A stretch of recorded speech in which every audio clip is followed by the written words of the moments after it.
సంబంధించి భరత్ గారు, హుజురాబాద్ ఎలక్షన్స్ లో 150 కోట్లు ఖర్చు పెట్టారు.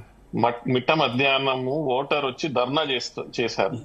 6,000 మాకు ఇవ్వలేదు. ఏంటంటే మాకు ఓటుకి పైసలు ఇవ్వలేదు అనేసి మునుగోడులో 240 కోట్లకి వెళ్ళారు. మిగతా వాళ్ళకి ఇచ్చినారు, మాకు ఇవ్వలేదు కాబట్టి మాకు పైసలు ఇచ్చేంత వరకు మేము ఓటేయమని ఓటర్లు ధర్నా చేసినారు.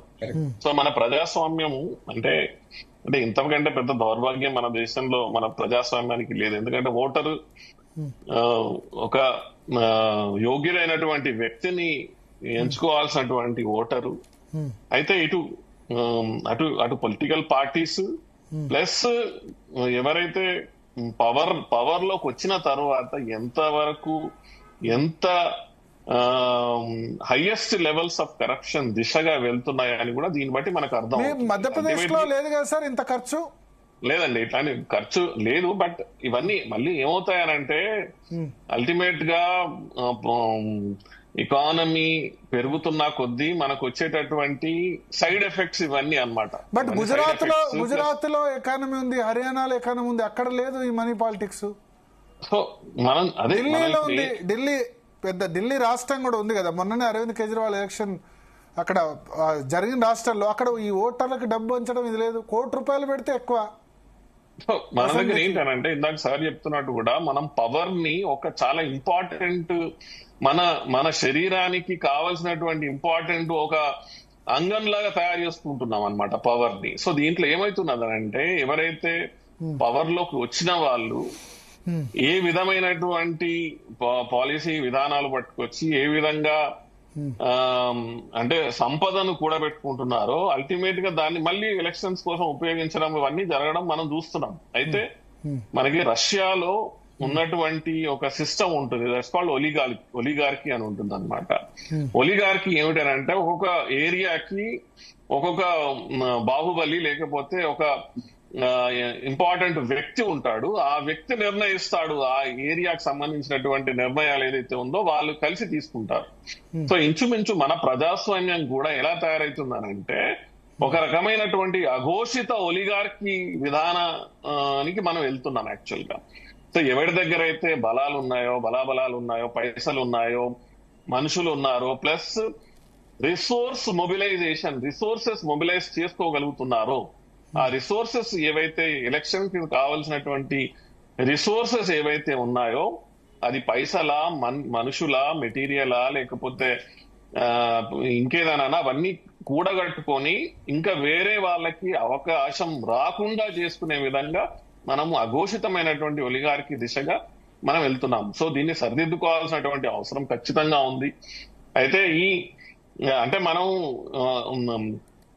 for all the forms of government, Ambedkar ఏమంటాడంటే for all the forms of government democracy is the most best అని అంటాడు. అని అంటే ఉన్న దాంట్లో ఇది ఒకటే కొంచెం మనకి మెరుగైనటువంటి వ్యవస్థ కాబట్టి మనం ఈ డెమోక్రసీని నమ్ముకోవాలి, దీంట్లో నుంచే మనం సొల్యూషన్స్ ని వెతుక్కొని రావాలి అని అంటాడు. సో మనం కూడా ఈ రోజు చేయాల్సింది ఏమిటంటే ఒకవైపు ఒక ఆదర్శవంతమైనటువంటి వ్యవస్థ కోసం మనం పాకులాడుతున్నాం, పరిగెడుతున్నాము. గత 75 సంవత్సరాలలో ఈ ఆదర్శవంతమైనటువంటి వ్యవస్థ నుంచి మన అన్ని వర్గాలకి న్యాయం జరుగుతుంది కావచ్చు అనే ఒక ఆశతోని మనం ముందుకెళ్ళినాం. కానీ ఎక్కడో దగ్గర ఇది మనకు జరిగినట్టు కనిపించడం లేదు. ప్లస్ సెకండ్ థింగ్ ఏమిటంటే మనకి చాలా సొల్యూషన్స్ కావాలి.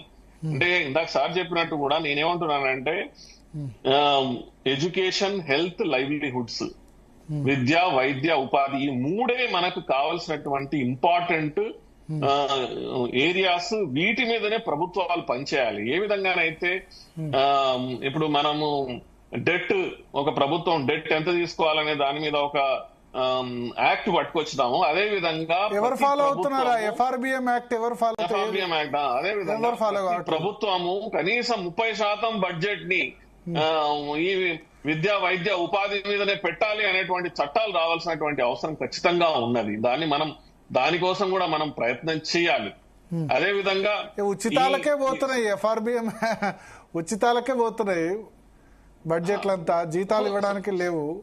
మనము ఉచితాలలో కూడా మన తెలుగు రాష్ట్రాలు లాంటి రాష్ట్రాలు ఛాంపియన్షిప్ గోల్డ్ మెడల్ మన తెలుగు రాష్ట్రాలకే వస్తుంది. మళ్ళీ దాంట్లో కూడా ఉచితాలు మీ ఇచ్చే దగ్గర ఇప్పుడు మీరే కదా లాడ్లీ లక్ష్మి యోజన అప్పుడు చేసింది.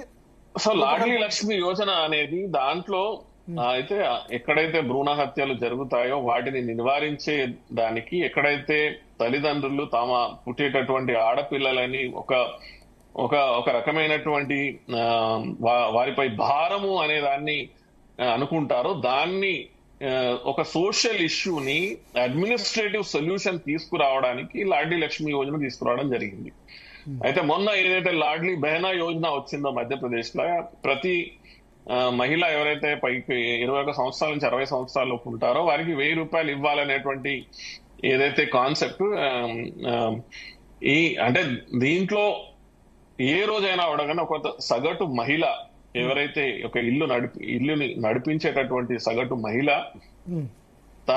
తను in any day she's a better manager of finances than a man ఎవరైతే వాడు పొద్దున్నుంచి సాయంత్రం పనిచేసిన తర్వాత సాయంత్రం వచ్చిన డబ్బును తీసుకెళ్లి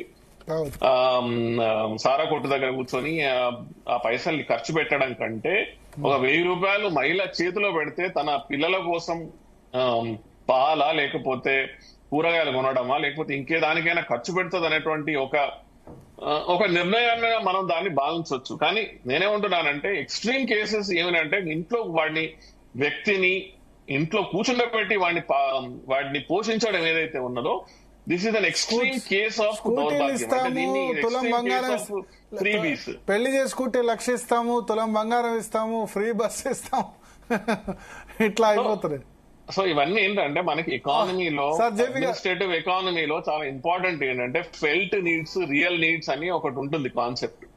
అంటే యాక్చువల్ గా వాస్తవంగా ప్రజలకి ఏం కావాలి అనే దాని మీద కంటే నేను ఏమి ఇవ్వగలుగుతాను, అంటే నేను ప్రభుత్వంలో ఉన్నటువంటి వాడిని నేను ఏమి ఇవ్వగలుగుతాను అంటే మళ్ళీ ఏంటంటే ఇది నేను రాజుని, మిగతా వాళ్ళంతా సబ్జెక్ట్స్, స్లేవ్స్, వాళ్ళకి నేనేమి ఇవ్వగలుగుతాను అనేటువంటిది ఏదైతే ఉందో దీంట్లో నుంచి పుట్టుకొచ్చినటువంటి ఈ వ్యత్యాసాలు ఈ ఫ్రీబీస్. ఎందుకనంటే ప్రజలు అడగలేదు, నువ్వు అడగకపోయినా కూడా నేను ఇచ్చేవాడిని కాబట్టి నేను ఇస్తున్నాను, నేను నీకు బంగారం ఇస్తున్నా, నేను నీకు మోటార్ సైకిల్ ఇస్తున్నా, లేకపోతే టీవీలు ఇస్తున్నా అనేది ప్రజలు అడగకపోయినా నిర్ణయాలు తీసుకోవడం, ఇది చాలా అంటే this is an extreme form of poor governance అంటే అని మనం చెప్పుకోవచ్చు. జేపీ గారు